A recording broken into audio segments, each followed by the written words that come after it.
Hello, ഇന്ന് മാമൻ്റെ വീട്ടിലേക്ക് പോയി. ഇന്ന് വൈകുന്നേരമാണ് പോയത്. പിന്നെ രാത്രിയായപ്പം മാമന് ബെഡിലിടുന്ന ഒരു ഷീറ്റ് വാങ്ങിച്ചിട്ടുണ്ടെന്ന്. അപ്പോൾ അത് തന്നെ നിർത്തി നോക്കി എത്ര വലിപ്പമുണ്ട് എന്നൊക്കെ ഒന്ന് നോക്കുക. നാളെ വരെ സ്കൂളിൽ ഇവരെ വാർഷികമാണ് സ്കൂളിൻ്റെ. അപ്പോൾ ഇവരെ പരിപാടിയൊക്കെ ഉണ്ട്. അപ്പോൾ അതൊക്കെ കാണാൻ വിചാരിച്ചിട്ടാണ് ഞാൻ പോയത്. അപ്പോൾ ഒരു തനും താരയും അപ്പുറത്ത് ഡാൻസ് പ്രാക്ടീസ് ചെയ്യുന്നുണ്ട്.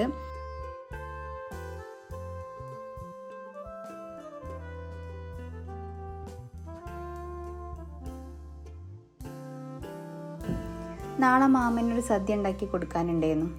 അപ്പം അതിനുള്ള പച്ചക്കറിയും കാര്യങ്ങളൊക്കെ മാമന് വൈകുന്നേരം കൊണ്ടുവന്ന് വെച്ചിട്ടുണ്ട്. ഇനി രാത്രി അതൊക്കെ ഇരുന്ന് അരിയണം. അപ്പോൾ ഫുഡ് ഞങ്ങൾ നേരത്തെ കഴിച്ച് ഇനി എല്ലാവരും അത് അരിയാനുള്ള ഒരു പ്ലാനാണ്.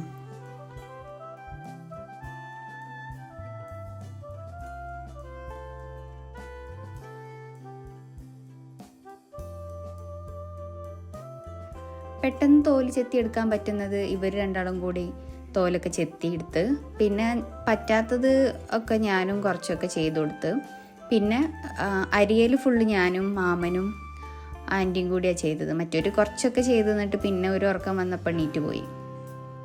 അപ്പോഴേക്കും മാമന് നമ്മുടെ കല്യാണ സദ്യയിലൊക്കെ ഉണ്ടാകുന്ന മാങ്ങാച്ചാറുണ്ടല്ലോ, അത് റെഡിയാക്കിക്കൊണ്ടിരിക്കുകയാണ്. അതിങ്ങനെ ചെറുതാക്കി അരിഞ്ഞിട്ട് വേണം അച്ചാറുണ്ടാക്കാൻ. അപ്പോൾ അത് ചെറുതാക്കി അരിഞ്ഞ് ഇതാ അവിടെ സൈഡിൽ അതും റെഡിയാക്കി വെച്ചിട്ടുണ്ട്. പിന്നെ മൊത്തം ഒന്ന് അടുക്കളയൊക്കെ ഒന്ന് ക്ലീൻ ചെയ്ത്, പിന്നെ അതിന് ശേഷം വേണം ഇനി തേങ്ങ ചിരകാൻ, പിന്നെ നാളത്തേക്കുള്ള കുറച്ച് സാധനങ്ങളൊക്കെ റെഡിയാക്കി വെക്കാനുണ്ടായിരുന്നു. രാവിലെ കുറച്ച് നേരത്തെ തന്നെ എല്ലാവരും എഴുന്നേറ്റുണ്ടായിരുന്നു. മാമനും ആൻറ്റിയും 4 മണിക്ക് എഴുന്നേറ്റ് പണിയൊക്കെ തുടങ്ങിയിട്ടുണ്ടായിരുന്നു. പിന്നെ കുറച്ച് കഴിഞ്ഞപ്പോൾ പിന്നെ ഞാനും എഴുന്നേറ്റ് വന്നു.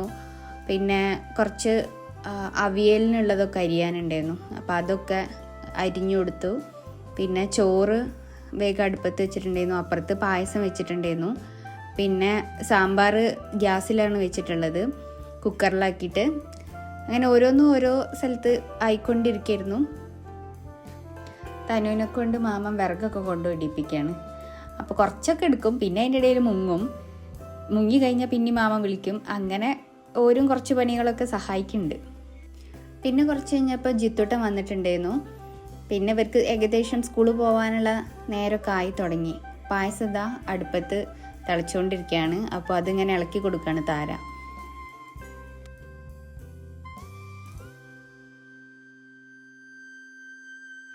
ഒമ്പതര ആയിട്ടുണ്ട് പിന്നെ ഞങ്ങൾ ചായ കുടിക്കുമ്പോൾ. അപ്പോൾ ബ്രെഡാണ് കഴിക്കുന്നത്. ബ്രെഡ് ഓയിലിൽ ജസ്റ്റ് ഒന്ന് ടോസ്റ്റ് ചെയ്തെടുത്തിട്ടുണ്ട്. അപ്പം ഇവർ കുറച്ച് കഴിഞ്ഞിട്ട് സ്കൂളിൽ പോകുമെന്ന് പറഞ്ഞിട്ട് നിൽക്കുകയാണ്. അങ്ങനെ പിന്നെ ഒരു 11 മണി കഴിഞ്ഞുണ്ട് ഫുഡൊക്കെ ആയിട്ട്. കിങ്ങിണീൻ്റെ അച്ഛൻ വന്ന്, കിങ്ങിണീൻ്റെ പാവയാട്ടോ അത്, തേജു. അപ്പോൾ ഇവർ വന്ന് വണ്ടി കൊണ്ടാണ് അവർ വന്നത്. ഫുഡൊക്കെ പിന്നെ അതിലേക്ക് കയറ്റി വെക്കുകയാണ്. അങ്ങനെ ഫുഡും കാര്യമൊക്കെ റെഡിയാക്കി വണ്ടിയിൽ കയറ്റി അവർ വേഗം പോയി. അതിനുശേഷം ഞാനും ആൻറ്റിയും കൂടെ പിന്നെ ഞങ്ങളെ കുളിയും ഇതൊക്കെ കഴിഞ്ഞ് ഫുഡൊക്കെ കഴിച്ചതിൻ്റെ ശേഷം ഞങ്ങൾ സ്കൂളിലേക്കൊന്ന് പോയി. സ്കൂളിലെത്തിയപ്പോൾ ചെറിയ കുട്ടികളെ പരിപാടി കഴിഞ്ഞിട്ടില്ലായിരുന്നു. തനുവിൻ്റെയും താരൻ്റെയും പിന്നെയും കുറേ കഴിഞ്ഞിട്ടാണ്. ഞങ്ങൾ കുറച്ച് നേരമൊക്കെ ഇരുന്നിട്ട് പിന്നെ ഞങ്ങൾ പോന്ന്. ഭയങ്കര വെയിൽ, ആ ഗ്രൗണ്ടിൽ തന്നെ ആയിട്ട് ഭയങ്കര വെയിലടിച്ചിട്ട് അവിടെ ഇരിക്കാനും പറ്റുന്നില്ല, ചൂടും. അപ്പം ഞങ്ങൾ കുറച്ച് നേരമൊക്കെ കഴിഞ്ഞതിൻ്റെ ശേഷം ഞങ്ങൾ പോന്ന്. തനുവിൻ്റെ പിന്നെ ഞങ്ങൾ എത്തണേൻ്റെ മുന്നേ തനുവിൻ്റെ കഴിഞ്ഞു എന്ന് പറഞ്ഞു. പിന്നെ താരൻ്റെ മാത്രമേ ഉണ്ടായിരുന്നുള്ളൂ. അപ്പോൾ അത് പിന്നെയും കുറച്ച് കഴിഞ്ഞിട്ടാണ് പറഞ്ഞത്. അപ്പോൾ ഞങ്ങൾ വൈകുന്നേരം വരാമെന്ന് പറഞ്ഞ് തിരിച്ചു പോന്ന്. ഇത് പിന്നെ പിറ്റേന്ന് രാവിലെ എടുത്ത വീഡിയോ ഉണ്ടോ. പിറ്റേന്ന് രാവിലെ ഞാൻ ഒരു 7 മണിയപ്പോൾ ഞാൻ വേഗം വീട്ടിലേക്ക് പോകുന്നത്. കാരണം എനിക്ക് 10 മണിക്ക് ക്ലാസ് വെച്ചിട്ടുണ്ടായിരുന്നു. അപ്പോൾ പിന്നെ വേഗം ഞാൻ ഇറങ്ങി. ഇത് 2 ദിവസം കഴിഞ്ഞപ്പം സായിൻ്റെ വീട്ടിലേക്കൊന്ന് പോയതായിരുന്നു. ആൾ ലീവ് കിട്ടിയിട്ട് വന്നിട്ടുണ്ട് എന്ന് പറഞ്ഞ്. അങ്ങനെ 3 വർഷങ്ങൾക്ക് ശേഷമാണ് ഞങ്ങൾ കാണുന്നത്. അപ്പോൾ സായി ചായ തന്ന സമയത്ത് അമ്മമ്മയ്ക്ക് ചായ കുടിക്കാൻ പറ്റൂല, പഞ്ചസാര ഇട്ടിട്ട് കുടിക്കാൻ പറ്റൂല. അപ്പം എടുത്തു തന്ന ബിസ്ക്കറ്റിൽ പഞ്ചസാര ഇല്ല. അങ്ങനെ ആൾ കുറച്ച് പഞ്ചസാര തരുമോ എന്ന് ചോദിക്കുക സായിൻ്റെ അടുത്ത്. അപ്പോൾ സായി ഞാൻ തരൂല എന്ന് പറയുകയാണ്. ഇത് സായിൻ്റെ പുതിയ വീടാണ് കേട്ടോ. നല്ല രസമുണ്ട് കാണാൻ. ഒരു പഴയൊരു തറവാട് വീടാണ്. അപ്പോൾ ഞങ്ങൾ 2 പേരും കൂടെ അവിടെയൊക്കെ ഒന്ന് ചുറ്റി നടക്കുകയായിരുന്നു. അപ്പോൾ പുതിയ വീട്ടിലേക്ക് മാറിയതിൻ്റെ ശേഷം ഞാൻ ആദ്യമായിട്ടാണ് പോണത്.